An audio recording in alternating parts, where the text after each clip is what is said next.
Yeah, good morning, Melissa and Delon. Thanks for having me on. What are your biggest concerns this morning as you take a look at what it's looking like on our roadways, especially around Houston this morning?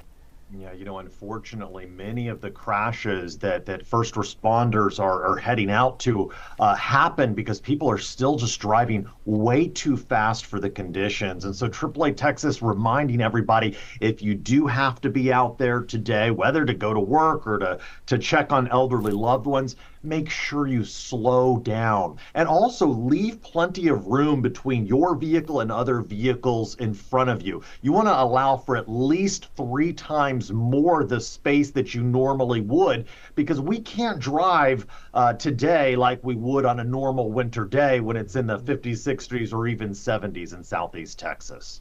Some tips for drivers who still have to go out. We're urging people to stay inside, but there are people who have to work. They may have errands they have to run. What are a list of tips you want drivers to keep in mind? Well, go ahead and turn your headlights on to increase your visibility. Some other things that you want to do is always brake very gently. Don't slam on the brakes. That could just further cause your vehicle to go out of control. Do not use cruise control on the roads today or the highways today. It's a great feature when it's dry outside, but if you're using it when there could potentially be icy patches, it could cause your vehicle to lose control. Be very aware of the areas that are more likely to freeze first. You've been talking about it all morning: overpasses, bridges, as well as shaded areas, particularly later on this evening, as well as early tomorrow morning. They may not warm up enough for that ice to melt. Some other things that you want to do is be cautious on rural roads or infrequently traveled roads because they may not be cleared or treated. And then finally, we want to remind people about Texas's slow down, move over law. We've got a lot of first responders that are out there on the highways today. We have a lot of tow truck operators, and Texas's slow down, move over law requires you to get out of that lane closest to an emergency vehicle with the lights flashing. If you can't safely get out of that lane, you need to slow down to 20 miles below the posted speed limit. And that's just to protect the first responders, the tow truck operators that are trying to help stranded drivers out there. We need to give them the space that they need to safely do their jobs. Yeah, and I would say it's more important than ever to change lanes and get out of there in case you hit a slick patch. You do not want to hit someone who's out there trying to help someone on the side of the road, which we see all the time.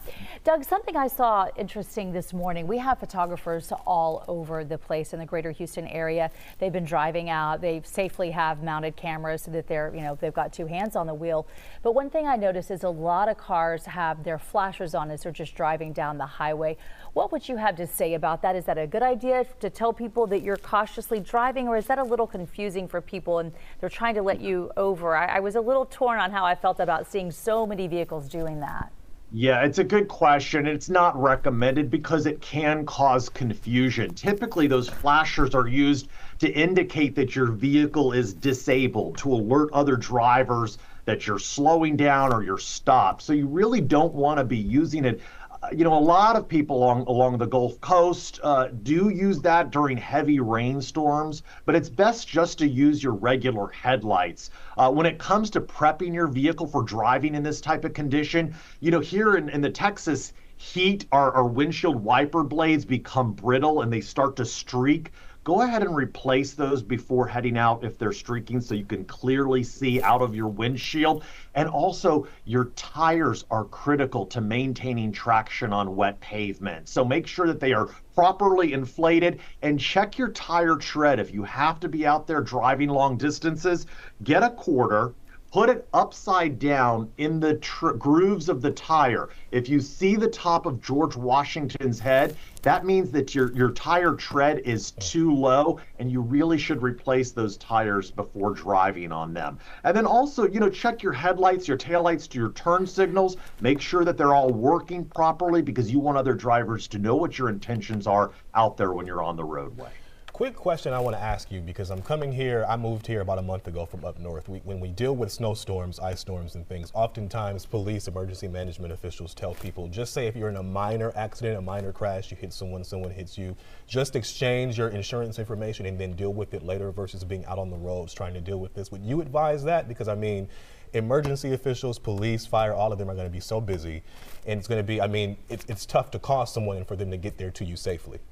Right, and you may have to wait longer than normal. Yeah. So, it really is based on what law enforcement officers are advising the public right now if they do get into a minor fender bender, a minor collision. But it is important to try to get out of the lanes of traffic as far away as you possibly can and stay inside the vehicle with your seatbelt on to call for help, whether it's calling law enforcement or calling AAA Texas to get that tow. You want to stay inside your vehicle, especially with the potential for slippery roads out there. You don't want to be standing outside your vehicle, for fear of another vehicle losing control and sliding into you. It's a very dangerous situation. So it's always best to stay inside the vehicle, try to get the vehicle off or away from the lanes of traffic as far away as you can, and call for help for inside your vehicle. Never try to push a vehicle to the next exit. I mean, that's just a recipe for disaster. And unfortunately, we do hear about people being seriously injured or even killed when trying to push a disabled vehicle to the next exit. Just wait for AAA Texas, wait for other help to get to you, and just know that you may have longer wait. So it's really important when you are driving, get blankets, get sweaters, get gloves, get hats. Keep that in your car with some non-perishable food, some bottles of water, an emergency roadside kit, with a triangle alerting other drivers that you've encountered some roadside trouble. Get that emergency roadside kit in your vehicle as well if you do have to be traveling today. And we've talked to some tow truck drivers, and I've seen a lot of their posts online talking about how your car might have been doing pretty well, but if it's older and it was a little bit on the verge, how these colder temperatures can put you there unexpectedly. Maybe you're not used to having car trouble. What would you want people to think about to put in an emergency kit to have in their car just in case they find themselves stranded if they have to get out and about? Yeah, you're right, Melissa. You want to have those jumper cables. You want to have basic tools. You want to have a first aid kit. A lot of people don't realize just how this winter weather, these cold temperatures can impact your vehicle's battery. In fact, as the cold air moves around your vehicle, your battery can lose up to a third of its power. Especially if your battery is older, 3 years old or older, you probably want to get that battery tested before heading out there, especially in these extremely cold temperatures. And one indicator that your battery may be going, of course, is if you try to turn it on, you just hear a clicking sound at first, or if your interior lights or your headlights dim when you're trying to turn the vehicle on. That's a sign. Those are both signs that the battery is struggling. So ways to kind of protect your battery a little bit more, keep your vehicle parked inside a garage if you can, but you never want to warm up your vehicle inside an enclosed area. That's an important thing to remember also. And then before, turning the vehicle off, go ahead and turn off the AC or the heater, unplug the car chargers. All of that can continue to drain your battery. You want to unplug everything before getting out of that vehicle. All right, Doug Shupe, we thank you so much for all of this information with AAA. We appreciate you. Thank you so much.